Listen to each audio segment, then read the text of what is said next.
Getting tenants to cooperate with showings during the sale of a tenant-occupied property can be a difficult task, right? It can be a really difficult task if you've got a real estate agent or you don't know how to handle that situation.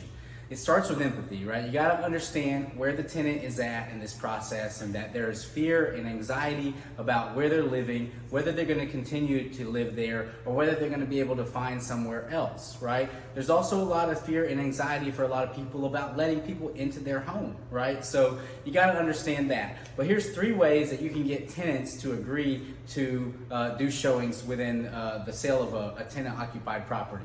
The first one is by trying to consolidate showings onto one day. And so what that conversation looks like is we tell the tenants, like, hey, we know this is inconvenient. We know that having a bunch of showings at random hours for you and you having to leave the house or let people into your home is not an ideal situation. So what we'd like to do is schedule all of the showings for this Saturday between 10 and 12 p.m., right? Or 10 a.m. and 12 p.m.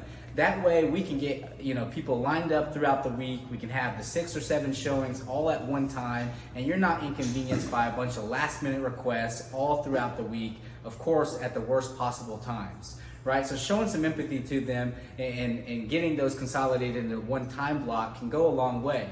The second one is you can offer them some money, right? We can give them a carrot, right? We can say, hey, we know it's inconvenient, and so because of that, we're going to give you a rent credit, or we're going to give you, cash to be able to show the property during this window or during these windows during the week. And a lot of times, even the worst tenants in terms of cooperating for a showing, when you show them some cold hard cash, they change their tune really quickly.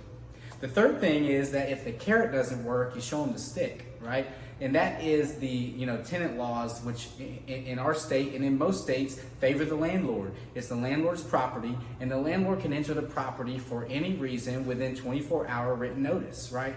We're going to do everything we possibly can to get the tenants to agree and cooperate and be on board with the process of showing the house and make sure they're informed throughout the process of selling the house. But if it comes down to it, then we've got to leverage the landlord laws, which allow for access within 24-hour written notice. And we can do that. We can set those showings up. We can give them written notice, and then we can accompany the different buyer's agents, on those showings for some added levels of security and familiarity with the tenants, since they'll know who we are and they'll at least know we're professionals and we know what we're doing. So it can be really difficult, especially if you're out of state or you're not used to dealing with this as a landlord, to navigate how to do showings with a tenant-occupied property that you want to sell. But we've been there, we know how to do it, and the surest way to get where you're going quick is to ask somebody who's been there before. Let us help you sell your tenant-occupied property, and we promise we'll make it a stress-less process.